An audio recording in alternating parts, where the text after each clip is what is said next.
Hello, OT friends, and welcome to the Uncommon OT series. I'm Patricia Modis, and I'm your host, a Filipino-American, native New Yorker, currently based in Los Angeles, bulldog mama, and an uncommon occupational therapist myself for the past 22 years. On this podcast, you will hear me proudly feature the unique careers of occupational therapy practitioners working in non-traditional and role-emerging practice areas, settings where OT is uncommon. I invite you to receive a dose of OT inspiration, to learn, to think outside of the box, and to be energized and motivated to follow in these unconventional paths. Happy listening! Welcome back to the Uncommon OT series, friends. Today, I am thrilled to sit down with two of my favorite occupational therapy leaders.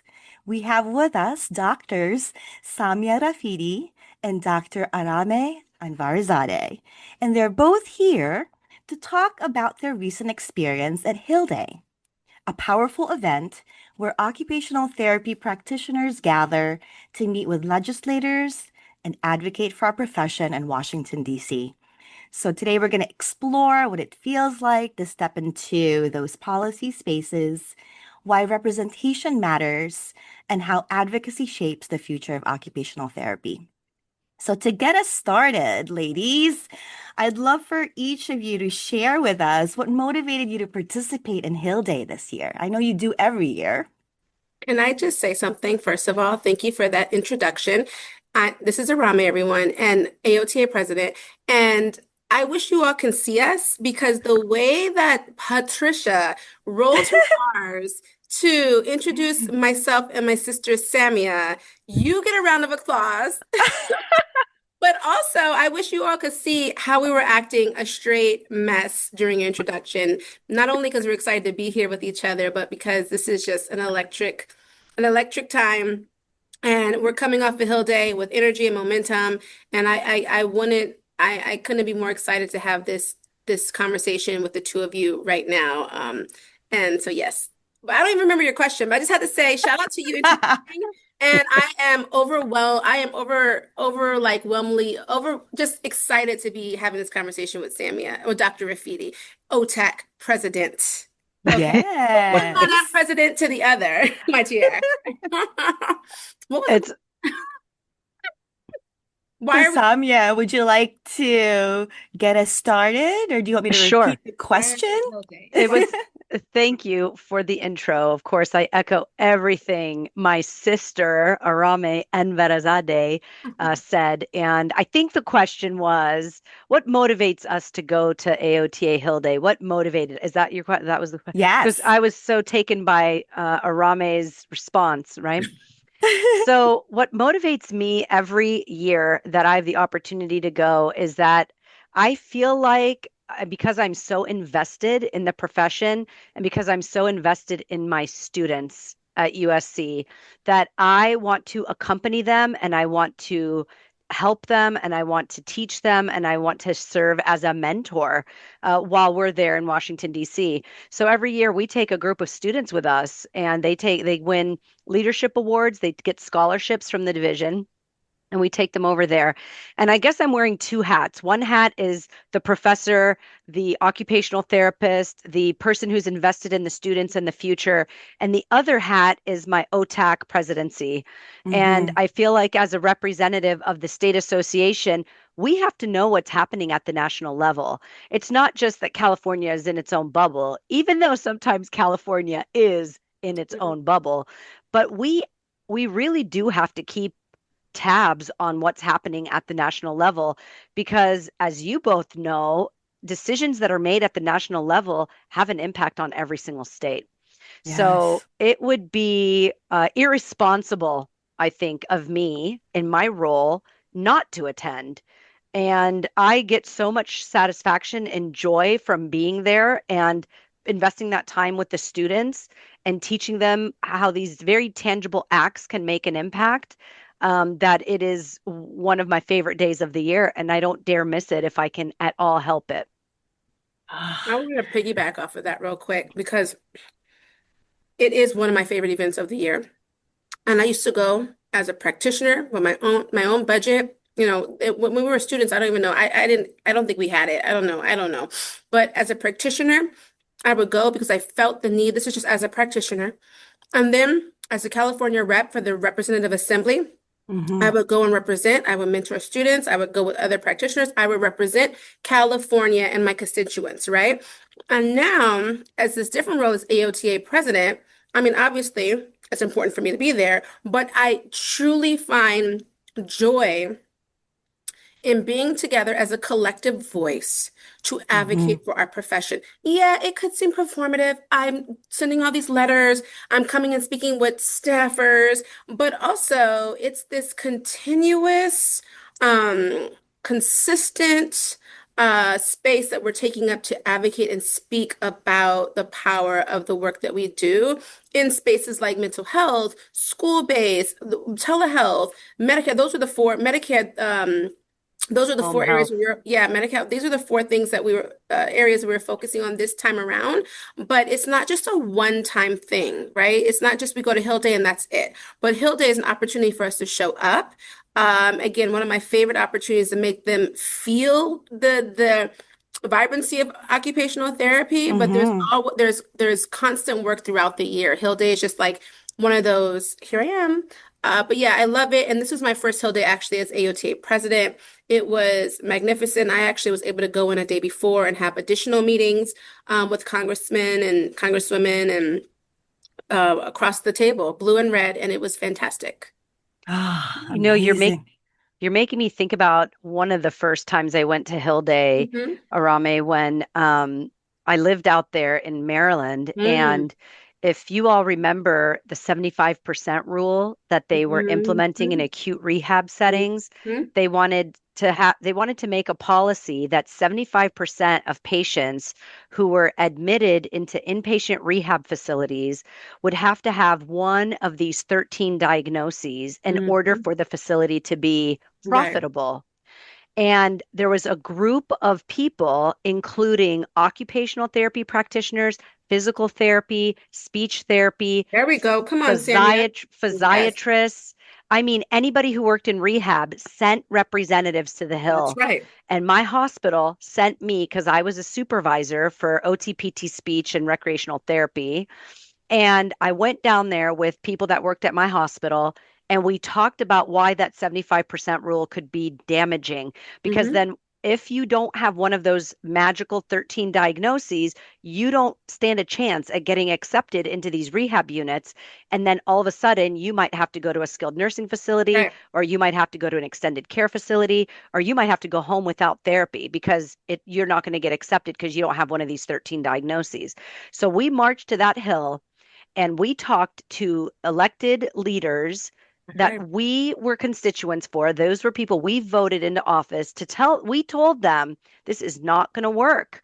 What about people like your mother, your father, your aunts, your grandparents? These are the people that are going to need therapy. You will need therapy one day, and you might not Hmm. be admitted because you don't have one of these magical 13 diagnoses. And I don't think these people understood That's how right. limiting that would be. When we left, what came out of that was that they brought down that 75% rule down to 60. So even though it was still a rule that they were putting in place, we advocated and they changed it from 75 to 60. And for me, Amazing. that was so powerful because I knew I was part of that conversation. And the conversations that I had with these congressional leaders made a difference. And Right. I swore I would Yeah. never miss another Hill Day. I'm like, this is what it's all about for me. This is real. It's very tangible when you have those conversations and then you see the outcomes. So Patricia, you it's invited us on. We're going to talk you off your podcast. You can't even give no, me a I second question. I was going to piggyback off of Samuel. I said, let me stop. You have another question. Okay, let's just keep the going. it's okay. I can edit myself in there later. But no, these are all really good things to bring up, and I love that I have both of your perspectives here. Um, I loved hearing that, you can feel really effective there, right? Because you're there to conversate, you're there to get your point across, you're there to get people to see the other side, but whether you're actually feeling effective in doing so is another story. So it sounds like you do feel effective, and that's part of why you kind of keep coming back because of this energy, right? That's right. So I've I personally have never been, and I feel terrible. Ah, Um, girl, we're gonna so make 2026 is your year. Are you kidding me? so I 26, you're look. gonna be on the flight with us. So yes, I will definitely aim for that. But now that I have you here, I would love for you to kind of paint a picture for us. So like when you first walk into the Hill and begin meeting with these legislators, can you paint a little picture for us for what that might look like? Well, first, the picture is wear comfortable shoes, okay? From an occupational perspective of how you start your day. And it will be hot, so put your deodorant Yeah, it on. could potentially be hot. Yeah, yeah, yeah. You know, if climate changes and keep changing. Fall in DC is beautiful. Um, But yeah, the AOTA staff, the advocacy team, shout out to Heather Parsons and her whole crew, do a fantastic job organizing the day. So, I mean, nowadays we have technology where there's an app and you're updated all the time. Before we had handouts and fly and folders, and you just had to kind of go, but the apps keep you updated what's going on the Hill. And we may have a meeting scheduled, and then these people might be rushed into an emergency meeting, and you just have to pivot and go. So there has to be this, what we do as occupational therapy practitioners and professionals, adaptability, to Yes. know that you may have a meeting scheduled, it may change, whatever. But anyway, you have these meeting schedules based on your constituency, based on your area. So like Samia and her crew, and I was there too, we're mainly in California, but they had me moving from different states. So we go up and down to the different offices that we're scheduled to go to, and we are specifically have different um, topics that are asks that we are proposing and during this time. You may meet with the staffer, you may meet with the actual official, but this is an opportunity to not only educate about OT if they may not know, but talk about the different asks particularly. I don't know, Okay. Rafidi, if there's anything else you want to add to that. Yeah. So I think it's exciting when you're on the Hill because like the Capitol sits in the middle, and Mm-hmm. then all of the House of Representatives buildings are on one side, and then all of the Senate buildings are on the other Oh, side. yes. So you have to like figure It's a out. campus. It's a It's a campus. campus, and you Okay. have to figure Mhm. out, okay, my first meeting is on this side or my first meeting's on that side. And then do I got to crisscross across Mhm. the two sides? Logistics. So when you walk into the building, it's kind of like a TSA checkpoint. You have to take Okay. off your medals. You have to, if you're wearing a belt or if you were, like we all had our AOTA Hill Day buttons that I'm That's showing you right now. And because they're made out of like this metal stuff, we had to take them off, put them in the machine. They have to make sure that you're not carrying anything you shouldn't be carrying in the building. And then you get in the building and it's like an old, like it's just history. It's just a book. It's like Yeah. straight out of a history book. Yeah. Uh-huh. And you're looking at the signs, you're trying to figure out which way's the room, you're trying Mhm. to, stay together with the group that you're in. You're a little bit nervous because your adrenaline is pumping. You want to make sure you have all the facts and all the things you studied the night before. And then, like, sometimes you're in a group with 8 people, sometimes you're in a group with 4 people, sometimes you're in a group with 30 people. So you're thinking about, okay, who's going to do this part? Who's going to do this part? And you're mapping out your plan. And then when you get there, you see their sign on their door, you see their flags hanging up. Some people have like different paraphernalia, things they support, things they're proud of. Oh, But for the most part, you're kind of, you go in, you announce yourself, you let them know I'm here with the American Occupational Therapy Association. We're right here in the hallway. And then they ask you, who are you supposed to meet with?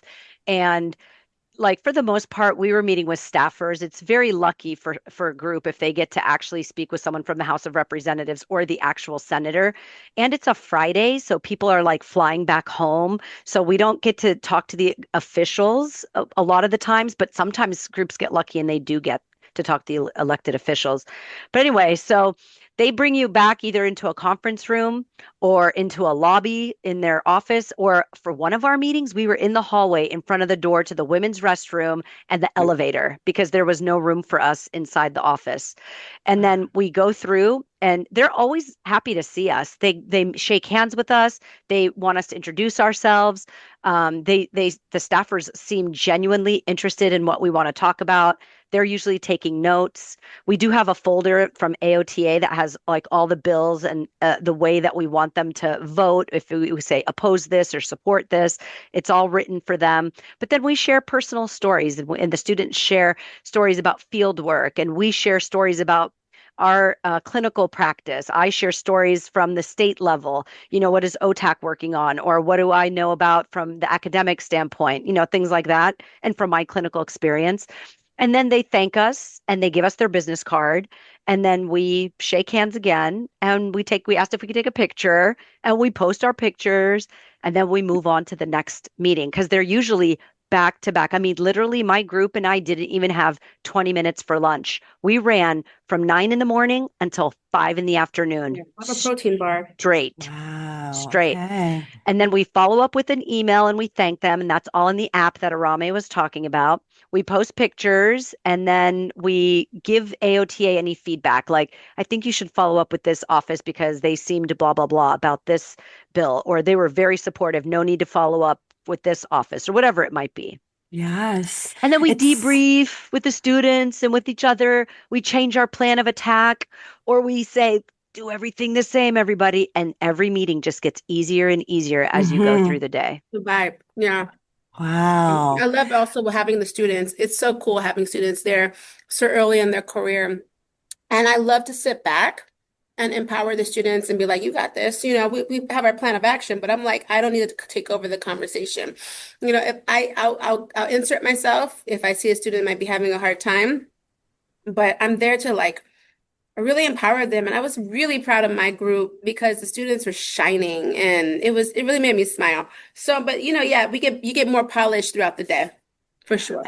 I mean, what a great opportunity to have you there side by side with the students as they're Yeah. advocating for their profession. How exciting. Listen, I'll tell you one thing. One of my Hill days, Dr. Clark was still president, and I was paired up. I think I had Dr. Clark. I think I had Phipps, and I had the dream team, right? And Wow. I was a practitioner, and I was like in awe. I was like, wow. And I'll still remember some of the things that Dr. Clark would say, and when she was defining the difference between OT, PT, and even social work, right? And it has stuck with me. Those experiences on the Hill and how important those conversations were has stuck with me, maybe for almost over a decade, right? So now being in that position, it's interesting to hear the feedback from the students of me being in there. I'm like, I was just like you. I mean, I was a practitioner, not a student, but yeah, they said I was nervous. I'm like, girl, don't be nervous. I'm here to help you. So Uh, it's really cool to be in there with them and graffiti too. I mean, it sounds like such an exciting, fast-paced day It where you're is. You just need a protein bar.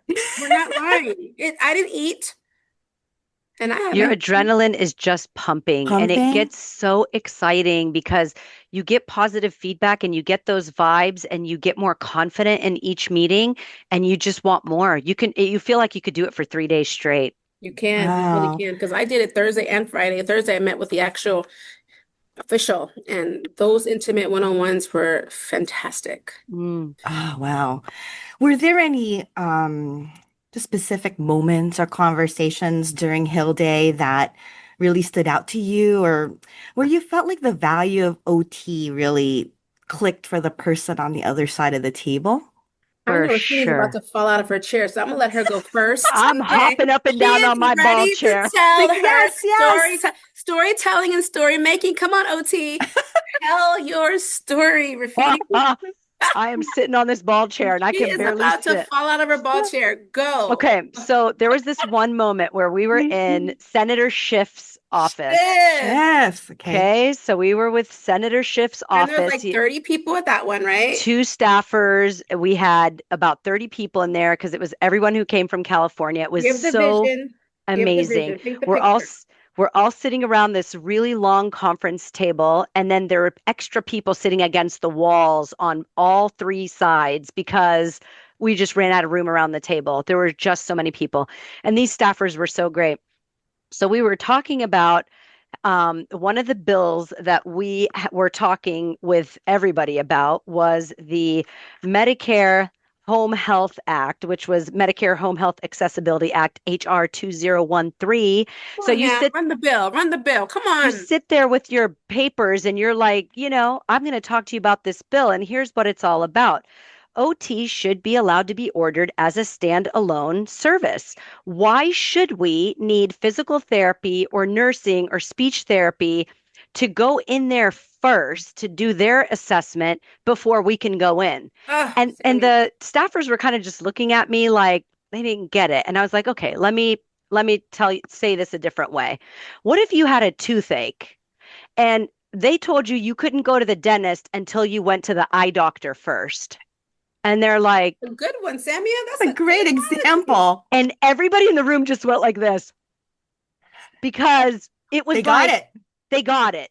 Why? Why should we be dependent on another profession in order for us to be able to go in and do an evaluation? We have a different scope of practice. Boom. And so this staffer was like, yeah, why should I go to the optometrist if I have a toothache? I'm You like, tell me good exactly. idea, good Mhm. question. That's why this bill is so important, because what this bill is asking you to do is to recognize that OT is a standalone service and that you don't need to go to the eye doctor if you have a toothache. Same thing with OT and PT, or OT and speech, Yes. or OT and nursing. We don't need them to start an evaluation. We stand alone. And they're like, got it. It was like, thank you. That's what I needed to hear. Mhm.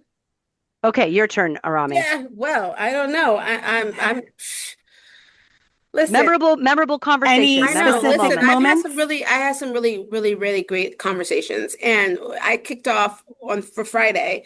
I'll tell you about Thursday, but let's talk specific about Hill Day. Friday, I kicked it off in New York. And I kicked off in New York because Tim Kennedy is the only occupational therapist that is on the Hill. And so, as an advocate, but as someone who understands what we do and has used the framework and the skills of what we do in his position to today. So he Hmm. understood, and we talked about, specifically, he introduced the Mental Health Parity Act. And we talked about how that's, absolutely important to move. Right now it's still it hasn't moved to where it needs to move to, but it's moving. He is one of the authors of it, and we're trying to get, making sure that it's bipartisan. But to understand our role in mental health and him being a critical voice in moving that, and people know like OT does mental health, but it's really increasing our visibility. Like we have the skill set, we have the knowledge, yes, but it's increasing our visibility about calling OT into the mental health space. And what does Yes. that look like, right? I mean, Patricia, you do this day in and day out, Yeah. right? But people don't call on us to come into these spaces. If we're in a rehab, they'll be like, okay, we'll have OT to do the ADLs. We won't have OT, we won't call OT to address the mental health or any of those aspects. That's Yes. problematic, right? So this was a really incredible conversation about how to move a bill across so that we can, make sure that it's completed, right? And that we don't continue Yes. to reintroduce, but that we move it along. So that was a powerful opportunity and moment. And then I met with Oakland, baby, Miss Latifah Simon, and she is incredible. She is legally blind. So someone who has had occupational therapy growing up, Hmm. someone who understands the power of the work that we do when it comes to accessibility and disability rights. She's a disability rights advocate. I think we need to lean more into that as practitioners and as an Hmm. association, really about how we work in disability rights and accessibility. But when she sat there and she introduced herself, she talked about her story. This is what I typically ask my students when I first meet them. Tell me one word. Tell me one word that makes you that when you think of occupational therapy. And this word can change throughout the semester, but I like to get a baseline. My word lately has been healer. And so when she talked about her experiences, she said, "You all are healers." And she Mm. said, "Why?" She said, "People don't realize when you're trying to drink and you want to make sure that you're pouring something and it's not all the way full, that you're not overflowing, that you put your finger inside the cup and you make sure that the water doesn't pass past, your finger so that you know you're not overflowing the liquids in your cup." These little experiences we were able to talk about and share why occupational therapy is so necessary. So she got it. And for the one, Yes. she got it. I can go on and on and on, but it was incredible to make connections with people who might be occupational therapists or may have received occupational therapy services, who are, again, might not even know what OT is, like Dr. Rafeedie said. But we all are able to make that connection because occupations, baby, are so Yes. incredibly powerful and magical. So now imagine if we had 100,000 more of us at the Hill all the time, Yes. you know. So So representation and really having a voice, right? Like those are two of the most powerful reasons for being there. And both of you are such strong voices and representatives of occupational therapy and really represent, equity and whether it's race, culture, practice area. So it's so critical when we show up in these types of spaces. Can you share with us a little bit like how your own identities and backgrounds, I know we've talked about that in previous episodes, but how did that or some of those aspects shape the way you approach some of these conversations with legislators? yeah. For me, I feel like sometimes I was raised to think like an underdog, and that my parents, because of their immigration to the United States and the discrimination that they experienced as Palestinians living in the United States, they always had to like be the underdog and try to explain their perspective on things and Mm-hmm. try to refute some of the stereotypes and stigmas that Palestinians will get and or Arabs in general will get. And so I think I was raised to be to a person to stand up for what I believe is right and to say what is on my mind. And I think that was something that was instilled in me as a child. And so I feel like sometimes occupational therapy is sort of the underdog. I don't want to call it that because I think we don't I don't want to believe that we're the underdog, but sometimes we lose our voice out there and we Yeah. get overpowered by some of these other professions. And I don't know, there's this little girl in me that says, no, I have to set this straight because that's what my dad would have wanted, or that's how I was raised. And then I want people to understand what it is that we do. And I don't want to be overshadowed by other people or other things or other priorities. So I feel like it's my duty. It's one of my responsibilities to step up and say what's on my mind. I'll do it respectfully. I'll do it with facts. I'll do it in a way that's collegial, and I don't know. I just think it's part of my DNA. It's part of my DNA, and I will always have this little bit of an underdog feeling. And I like that underdog feeling because it makes me work hard. Yeah, ditto. Listen, I think that in leadership, particularly if you're from a minoritized background and you have many intersectionalities in that's a strength. And I think that we hide from it because, there's this idea of what leadership feels and looks like. So as leaders, I think it's really important for us to do the inner work to understand and be grounded in who we are, what we stand for, and not shift, right, with our values. Um, the diversity that we bring to the table is meaningful because we add a different layer into the conversation. Mm-hmm. Um, for me, it's very important to show up as my authentic self. There's no need to code switch, particularly in this work. So Thursday, I met with Congresswoman from Georgia. Incredible. Lost her son to gun violence, which is what made her want to go into this work because she didn't want to lose another son from gun violence. Black woman, son in Georgia, in the South, and was targeted. The stories that we hear consistently. And I talk about why OT's role in mental health is so critical. Imagining if we were working with the law enforcement to learn and have resources to understand how to de-escalate, right? Oh, the law enforcement, there's so much on them to do so Mm-hmm. much. So if you call a police officer, particularly maybe in communities of color, lower income communities, and someone might be having an episode, a psychotic episode, mental health, oftentimes it might lead to gun violence.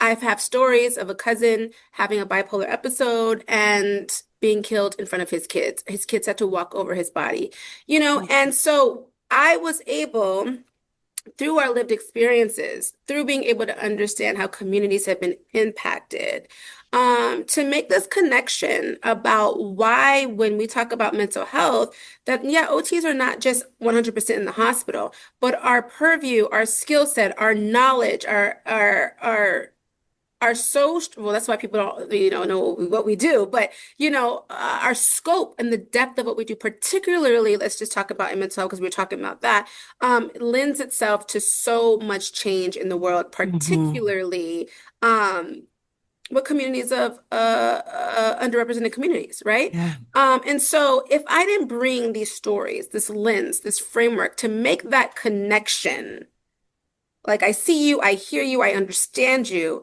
but also this is the service that we provide. She heard me. She saw Hmm. me. She understood. She understood why OT is so powerful, and she wants to hear more, More. right? If I were to hide those stories or hide what I'm about or hide who I am, her staffer, her head person is from the Valley, coincidentally, from Los Angeles, we went to high school down the street, making these connect. This is what we do. We're rapport builders. Hmm. We're relationship builders. This is the core of who we are.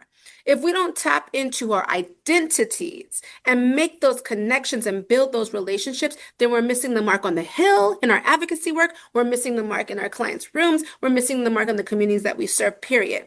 The work we do and the identities and the multi-layer identities of how we show up is what makes the change. And transformation and systemic changes is slow and steady, steady, steady. So if we can't show up in our authentic self and understand who we are in these spaces, then we're missing the mark. So I am proud that we are able to represent. I'm proud that we're able to be gate openers and not gatekeepers. I am proud that we're able to have different enriched or lived experiences. And more importantly, I'm so excited to do this alongside my sister, Samia Rafeedie, to talk about how we can elevate the representation on the state and national level. Baby, we're going international, actually. We're going to WFOT to talk about the power of representation in these leadership roles.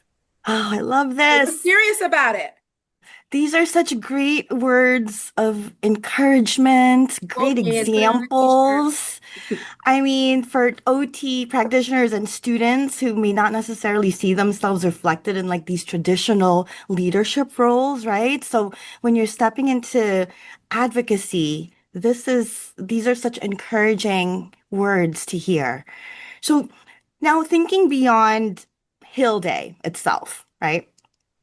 What ripple effects do you hope this type of advocacy will have to our profession, not only on, legislation, but also on how OT is seen as a profession? So the ripple effect, just for starters, like very, very at a superficial level, Patricia, we all wore this badge. Mm-hmm. And Mm, at a very, very superficial level, when we were walking up and down the hill and crossing over the Capitol grass in the yard and going from the House of Representatives to the Senate, people were like, what does AOTA stand for? I mean, people were yeah. asking us. And it was like, oh, how much time do you have? So it was amazing how much a little thing, detail like this on your jacket when you're walking down the street, what it tells people. Mhm. So I was very proud to explain it to people. And it was just this little thing that you don't think can make such a difference.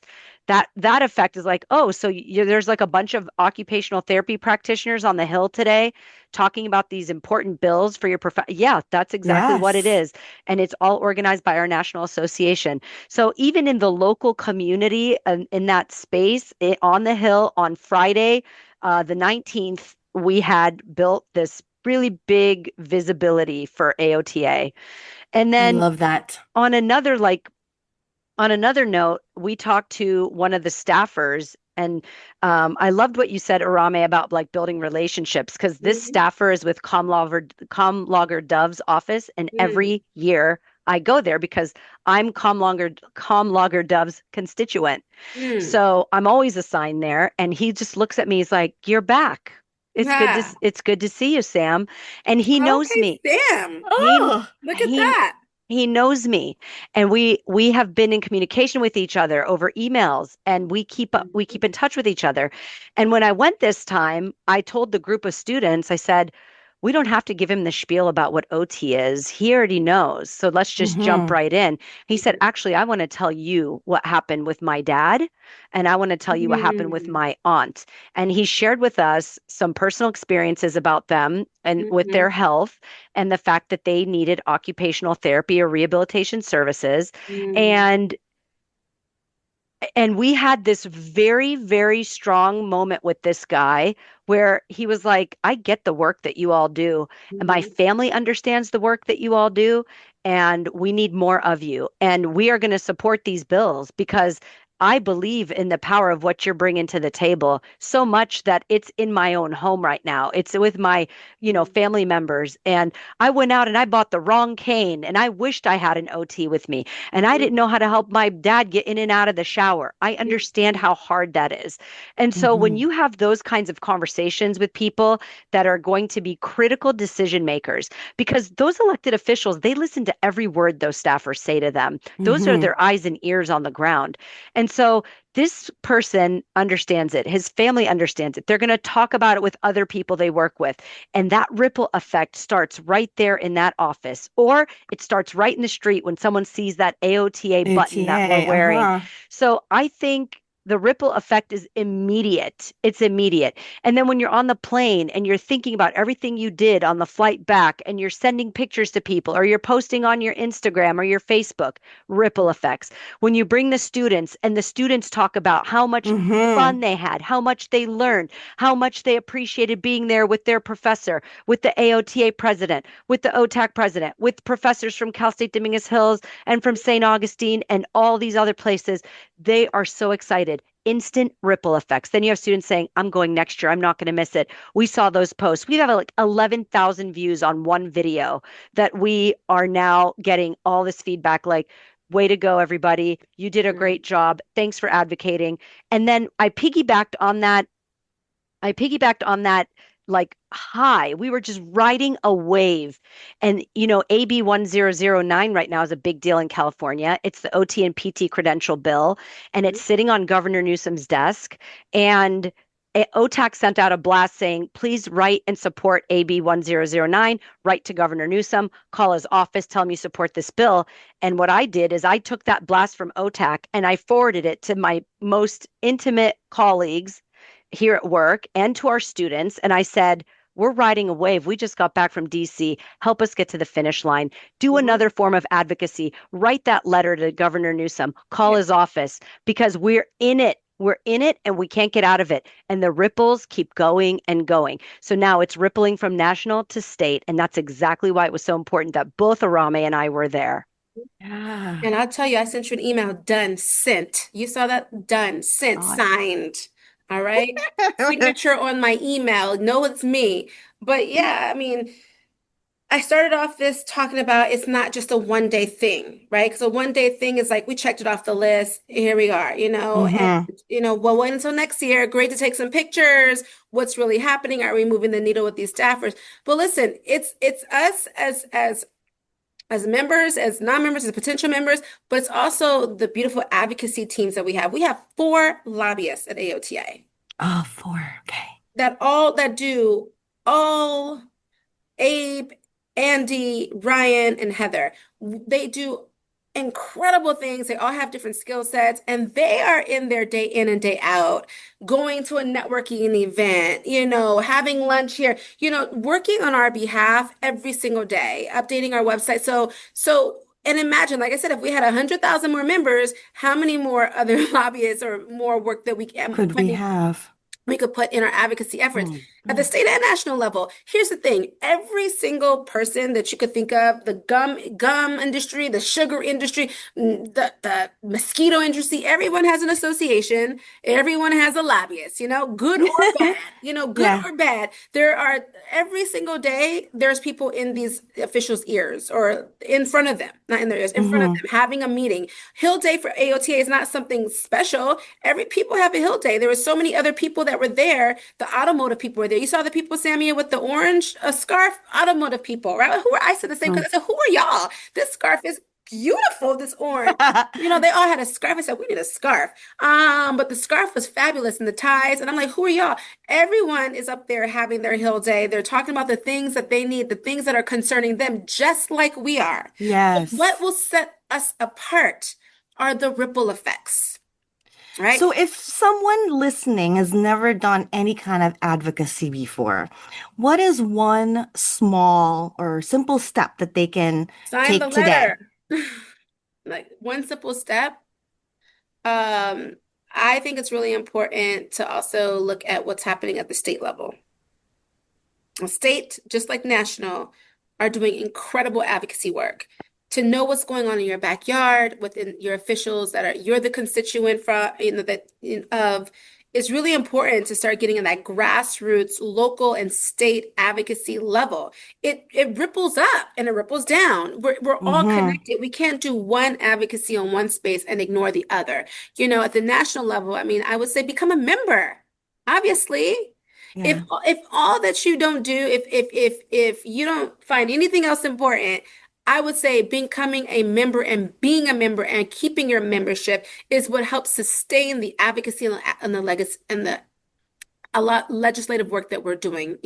It's to support the lobbyists, it's to support our advocacy team. So being a member supports that. And we can say, look, we represent this amount of people. This amount of people versus this amount of people. You can't see my Yes. hands, people who are listening, but big versus little. And that makes a difference because people in this society that we're in, especially now in the climate, seems like the only thing that talks is money.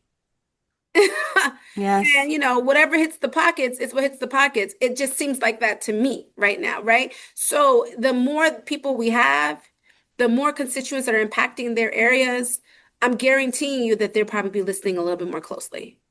Yeah. It's I, power. it really is. And to quote my late father, money talks and the bullshit walks, Ooh, look at and here. Censor, censor, censor, and everyone.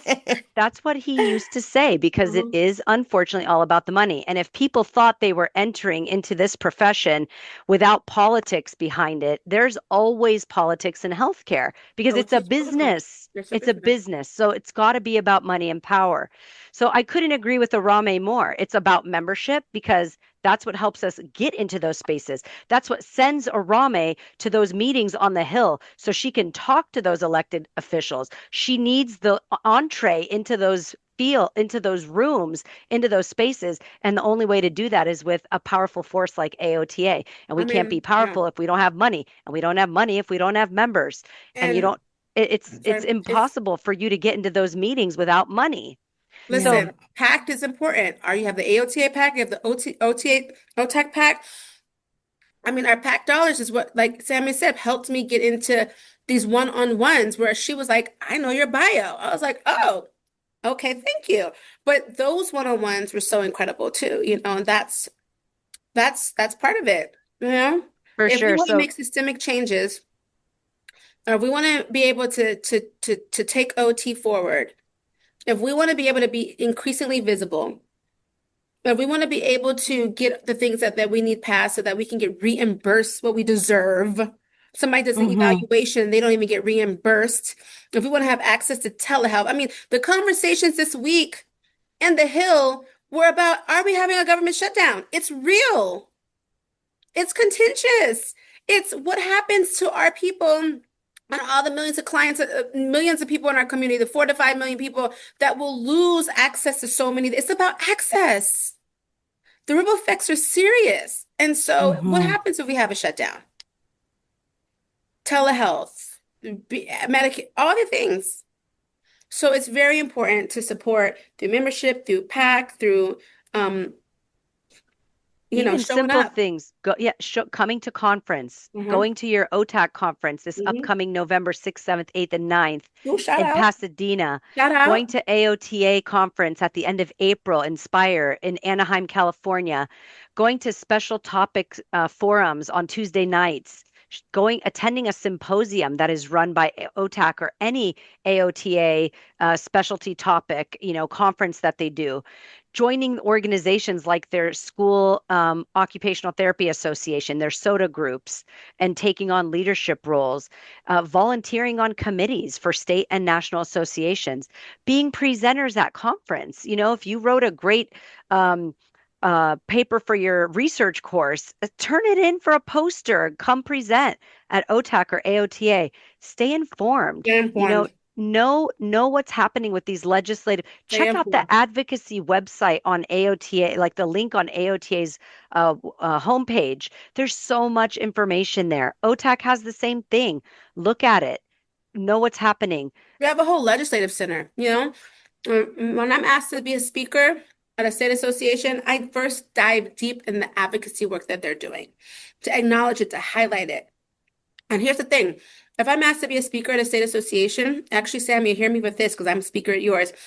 I'm not saying, hey, I want to be a speaker, I'm in and I'm out. I want to be a speaker and I want to do some advocacy work while I'm with you. When I'm keynoting at Arizona conference next year, we're going to be doing some work, advocacy work together. We're going to be meeting with people to talk about OT at a very high level. So it's not like I want to show up. It's consistently doing the work at the advocacy level. So Wow, you two really blow me away. Number one, for giving us examples of how you do the work yourself, how you do the advocacy yourself, and then for also giving us very specific, excellent, and clear examples of how to do it ourselves and what steps we can take to advocate for the future of our profession. So, Samia and Arameh, thank you both so much for sharing your stories, your professional insights, your passion for this work. Your leadership and advocacy and representation is such a powerful reminder of why OT really matters, not only in clinical spaces, but also in policy and in social change.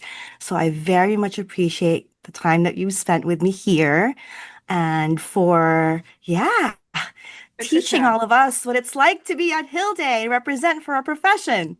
your voice is so soothing. I was just listening to you like I was in meditation, like I zoned out. I was like, yeah, thank And it's so you. true. And what you're saying means so much to both of us. Yeah. And we appreciate you giving us time on your Platform. podcast.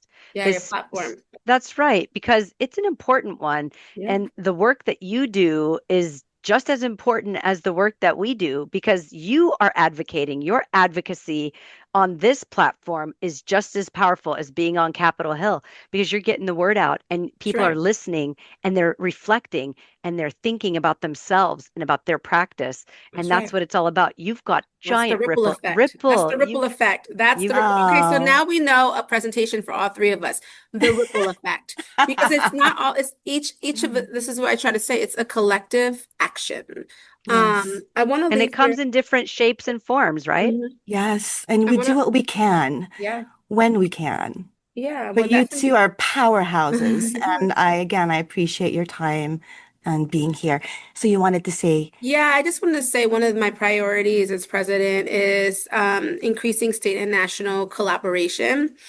And this is an example of, I want to shout out also Amy Burden, Connecticut president was there. I think the Hill, Samia, I was so busy. I don't know if you saw any other presidents there.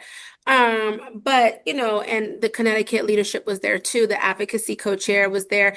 And I just want to say, like, it's so important for state and national associations, leaders to do the work collectively and to support each other because whatever AOTA is going through and how we're advocating is very similar to the state at a smaller mm-hmm, level. So, in order for us to rise up, and I feel like our moment is now, our momentum is here, doing this work collectively and building coalitions together is going to make us stronger, more powerful, and our voice heard. Also, I just have to give a shout out to you, Patricia, because we are formally creating an innovative ad hoc committee.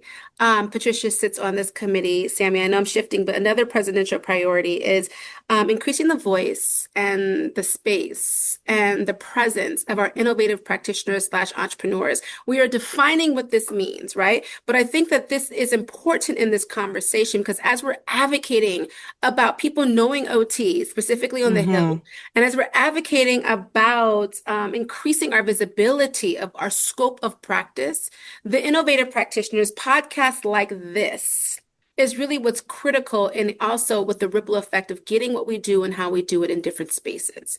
You know, I could go around and talk to 1,000 OT conferences, but it's time to step out of that space, out of that comfort zone, and talk to others who might not know about us, being at the Hill, being one of them. So shout out to you also, Patricia, for being a leader in this space and also doing advocacy work and being on the committee and all the other people on the committee. But those are just some of the ways that we're making ripple effects. So thank you so much. And that wraps up another inspiring episode of the Uncommon OT series. Connect with me at www.transitionsot.com. And don't forget to sign up to be part of the Transitions OT community. By doing so, you'll receive my latest compiled list of uncommon OT practice settings, the latest news on mentoring offerings, uncommon OT live events, non-traditional OT resources, and more.